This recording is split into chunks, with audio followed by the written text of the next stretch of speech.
Thanksgiving at the Tappletons. Written by Eileen Spinelli and illustrated by Marianne Coca-Leffler. Thanksgiving at the Tappletons was always a big day. Thanksgiving at the Tappletons meant, of course, the Tappleton family. Mr. Tappleton, Mrs. Tappleton, Jenny Tappleton, Kenny Tappleton, and Grandmother and Grandfather Tappleton, and Aunt Hedda and Uncle Fritz, and most certainly, of course, the turkey and the trimmings. It was still dark when Mrs. Tappleton lit the oven and took the big turkey out of the refrigerator. Just then someone knocked at the kitchen door. It was Mike, the milkman. "Good morning, Mrs. Tappleton. I thought you might like some eggnog for the holiday."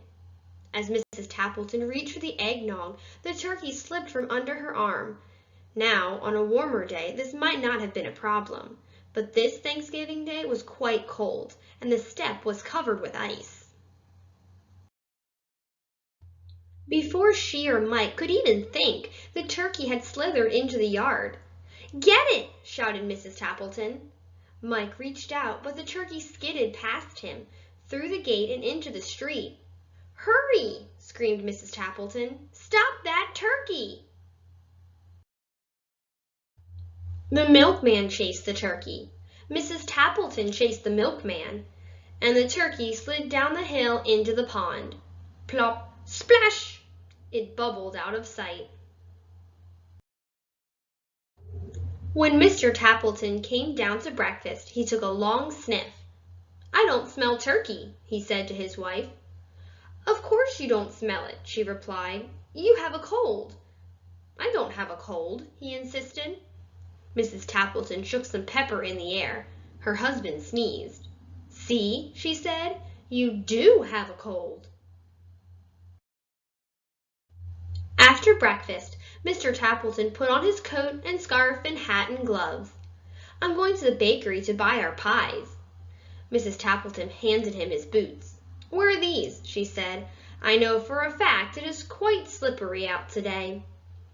Sim's bakery was so crowded the line reached out onto the sidewalk. Mr. Tappleton hated to wait in long lines, so he went to the diner for a cup of coffee. By the time he got back, the long line was gone, and so were the pies. No pumpkin, no mince, no rhubarb, nothing. Mr. Tappleton was afraid to go home with nothing. "2 boxes tied up with string, please," he said. Mrs. Sims stared at him. "You mean 2 empty boxes?" "That's right." "My, they feel light," remarked Mrs. Tappleton. "Certainly they are light," retorted Mr. Tappleton. "Mrs. Sims prides herself on how light her pies are."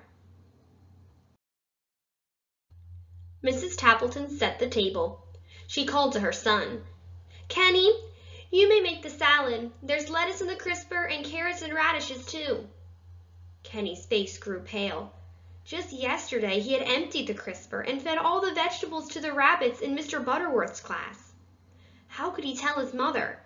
He couldn't, so he covered the empty salad bowl with aluminum foil and stuck it in the back of the refrigerator.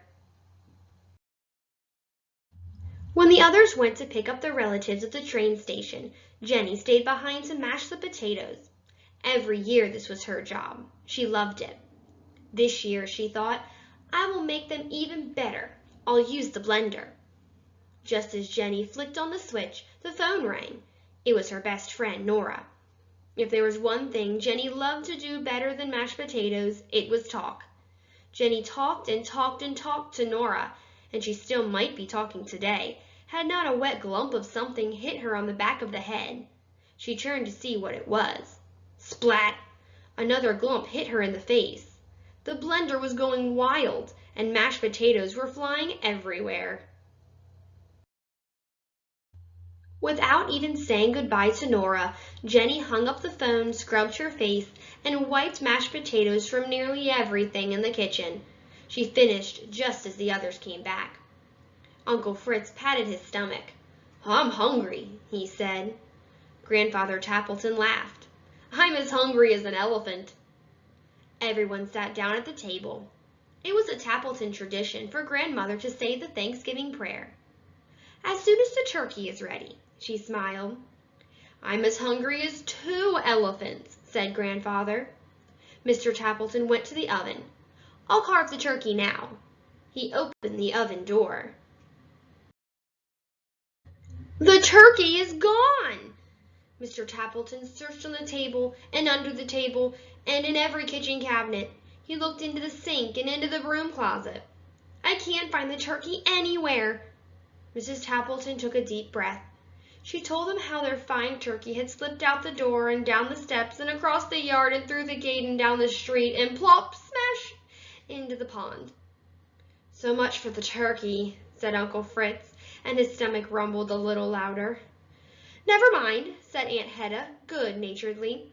"We'll fill up on the trimmings." "I'll get the salad," Jenny announced. "Then grandmother can say the prayer." Jenny set the bowl on the table and peeled off the aluminum foil. Everyone stared at the salad that was not there. "I fed the rabbits at school," confessed Kenny. Uncle Fritz looked downright gloomy. "So much for the salad," his stomach rumbled again. "I'm as hungry as 3 elephants," sighed grandfather. Kenny jumped up. "We'll have Jenny's mashed potatoes." He brought the pot from the kitchen and lifted the lid. "I was on the phone," said Jenny meekly, and the blender went wild. "So much for the potatoes." Uncle Fritz's stomach rumbled even more. "I'm as hungry as 4 elephants," grandfather declared. "The pies!" cried Mrs. Tappleton.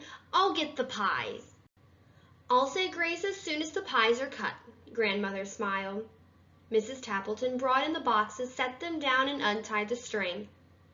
"You brought home 2 empty boxes?" She glared at Mr. Tappleton, who covered his ears.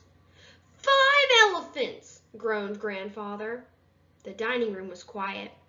Everyone looked down at the empty table. Uncle Fritz muttered something, but it could not be heard above the rumble of his stomach. A tear rolled down Jenny's cheek. "No Thanksgiving dinner," she sniffled. "Nothing to say a prayer for," sighed Kenny. Grandmother smiled. "Of course there is something. There is more to Thanksgiving than the turkey and trimmings." And then Grandmother Tappleton asked everyone to bow their heads and hold hands around the dining room table. And this is the Thanksgiving prayer she said.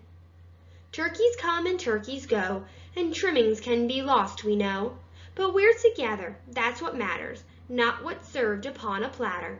Amen." "That was a wonderful prayer," said Aunt Hedda. Mrs. Tappleton jumped up. "We have liverwurst and cheese in the refrigerator." "I'll help fix the sandwiches," offered Mr. Tappleton. Jenny wiped her tear away.